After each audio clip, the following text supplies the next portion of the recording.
നമസ്കാരം. യുദ്ധം അതിൻ്റെ ഏറ്റവും നിർണായകമായ ഘട്ടത്തിലേക്ക് കടന്നിരിക്കുകയാണ്. അമേരിക്ക ഇപ്പോൾ ഏറ്റവും പ്രധാനമായിട്ടും ടാർഗറ്റ് ചെയ്യുന്നത് ഇറാൻ്റെ ഖാർഗ് മേഖലയിലാണ്. ഖാർഗ് ഐലൻഡിനെയാണ് അമേരിക്ക ടാർഗറ്റ് ചെയ്യുന്നത്. കാരണം ഈ പ്രദേശത്താണ് ഇറാൻ്റെ എണ്ണ ശുദ്ധീകരണശാലകളിൽ ഏറ്റവും അധികം ഉൾക്കൊള്ളുന്നതും ഇറാൻ്റെ തന്ത്രപ്രധാനമായിട്ടുള്ള കയറ്റുമതി ടെർമിനലുകൾ, എണ്ണ കയറ്റുമതി ടെർമിനലുകളൊക്കെ വളരെയധികം ഉൾക്കൊള്ളുന്ന ഒരു പ്രദേശമാണ് ഈ ഖാർഗ് ഐലൻഡ്.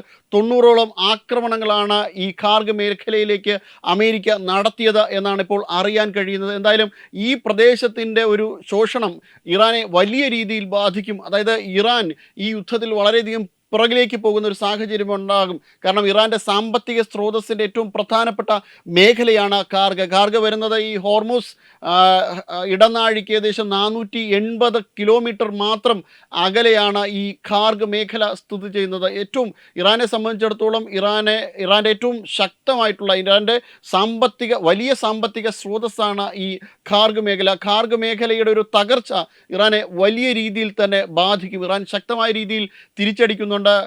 യുഎയുടെ തന്നെ ഫുജൈർ മേഖലയിലൊക്കെ ഇറാൻ വളരെ ശക്തമായ രീതിയിലുള്ള തിരിച്ചടി നടത്തുന്നുണ്ട്. ഫുജൈറിൻ്റെ എണ്ണ ശുദ്ധീകരണ ശാലകളൊക്കെയും ഇറാൻ ആക്രമണത്തിൽ ഉൾപ്പെടുത്തിയിട്ടുണ്ടായിരുന്നു. വലിയ രീതിയിലുള്ള ആക്രമണം ഈ ഗൾഫിൻ്റെ പല മേഖലകളിലേക്കും ഇറാൻ നടത്തുന്നുണ്ട്. പക്ഷേ ഇറാൻ്റെ ശക്തി ചെറുതായിട്ട് കുറഞ്ഞു എന്നാണ് ഇപ്പോൾ മനസ്സിലാക്കാൻ കഴിയുന്നത്. കാരണം ഈ മേഖലകളിൽ നേരത്തെ ഇറാൻ നടത്തിയ ആക്രമണം പോലെ അല്ല ഇപ്പോൾ നടത്തുന്ന ഒരു ആക്രമണം. ഈ ആക്രമണത്തിൻ്റെ ഒരു ശക്തിയൊക്കെ കുറഞ്ഞിട്ടുണ്ട്. പക്ഷേ വലിയ രീതിയിൽ അല്ലെങ്കിൽ കൂടിയും ഇറാൻ ശക്തമായ രീതിയിലുള്ള ആക്രമണം തന്നെയാണ് ഈ മേഖലകളിലേക്ക്, ഗൾഫ് മേഖലകളിലേക്ക് നടത്തുന്നത്. കാരണം അമേരിക്കയുടെ സൈനിക താവളങ്ങൾ എപ്പോഴാണ് ഈ പ്രദേശങ്ങളിൽ നിന്ന് ഒഴിഞ്ഞു പോകുന്നത് അതുവരെയും തങ്ങൾ ഈ മേഖലയിലേക്ക് ആക്രമണം നടത്തും എന്നാണ് ഇറാൻ പറയുന്നത്.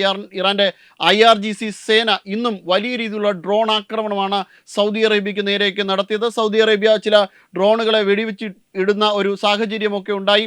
അങ്ങനെ വളരെ ശക്തമായ രീതിയിലുള്ള ഒരു യുദ്ധം തന്നെ ഇപ്പോഴും നടക്കുന്നുണ്ട്. ഏകദേശം 33ഓളം ഡ്രോണുകളും 9 ബാലിസ്റ്റിക് മിസൈലുകളും ഈ മേഖലയെ ലക്ഷ്യമാക്കിയിട്ട് ഇറാൻ അയക്കുന്ന ഒരു സാഹചര്യമൊക്കെ ഉണ്ടായി. ഇതിനകം തന്നെ റുവൈസ് എണ്ണ ശുദ്ധീകരണശാല അടിമുടി തകർന്നു എന്നുള്ള ഒരു വാർത്തയും ഇപ്പോൾ ലഭ്യമാകുന്നുണ്ട്.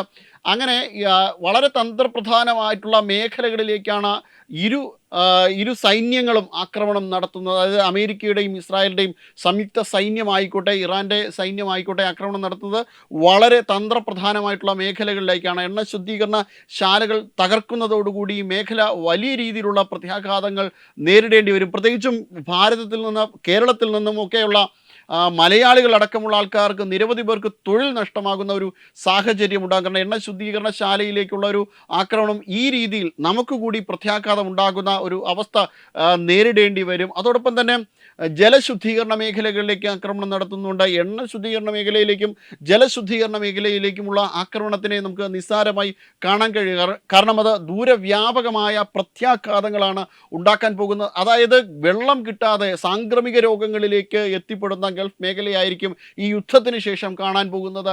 അങ്ങനെ വലിയ രീതിയിൽ ഇൻഫ്രാസ്ട്രക്ചേഴ്സിനൊക്കെ വലിയ രീതിയിലുള്ള പ്രശ്നം ഉണ്ടായിട്ടുണ്ട്. ഒരു പക്ഷേ ലോക മഹായുദ്ധത്തിൻ്റെ ഒരു സാഹചര്യം അല്ലെങ്കിൽ കൂടിയും ഈ ഗൾഫ് മേഖലയിൽ അടിമുടി ഇൻഫ്രാസ്ട്രക്ചറുകളെല്ലാം തകരുന്ന ഒരു സാഹചര്യം ഈ മേഖലകളിലൊക്കെയും തന്നെ സൃഷ്ടിച്ചെടുക്കപ്പെട്ടിട്ടുണ്ട്. ഇത് ഇനിയും തുടർന്നാൽ, ഏകദേശം ഇനിയും 1-2 മാസം കൂടി തുടർന്നാൽ തീർച്ചയായിട്ടും ഇറാൻ ഇറാഖിൻ്റെ പോലുള്ള ഒരു സാഹചര്യത്തിലേക്ക് മാറും എന്ന് ഉറപ്പാണ്. കാരണം അവിടെയുള്ള എല്ലാ തന്ത്രപ്രധാനമായ സമ്പന്നമായ എല്ലാ ഇടങ്ങളും തകർന്ന് നിലംപരിശാകുന്നതോടുകൂടി ഈ ഭാഗങ്ങളിലേക്ക് തീവ്രവാദം ശക്തിപ്പെടുത്തുവാനുള്ള ഒരു സാഹചര്യം കൂടി നമുക്ക് കണക്ക് കൂട്ടേണ്ടി വരും.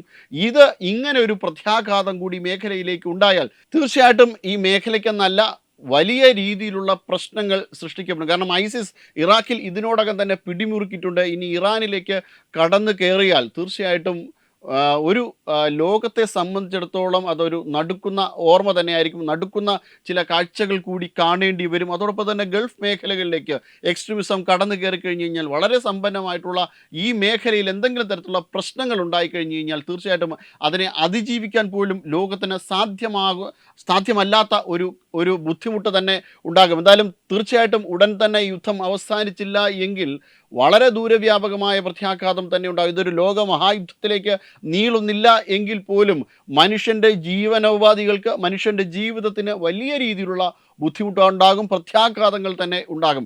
വെബ് ഡെസ്ക് തത്തുമൈ ന്യൂസ്. HIV അണുബാധ സന്തോഷപൂർണമായ ഒരു ജീവിതത്തിന് തടസ്സമല്ല. HIV അണുബാധയ്ക്ക് ഫലപ്രദമായ ചികിത്സ ഇന്ന് ലഭ്യമാണ്. ഇതിന് യഥാസമയം അണുബാധ കണ്ടെത്തുന്നതും കാലേക്കൂട്ടി ചികിത്സ നടത്തേണ്ടതും അത്യാവശ്യമാണ്. സൗജന്യമായ ചികിത്സയും മാർഗനിർദ്ദേശങ്ങളും സർക്കാർ ആശുപത്രികളിലെ ART അഥവാ ഉഷസ് കേന്ദ്രങ്ങളിൽ ലഭ്യമാണ്. ആരോഗ്യ സംരക്ഷണം ഓരോരുത്തരുടെയും ഉത്തരവാദിത്തമാണ്.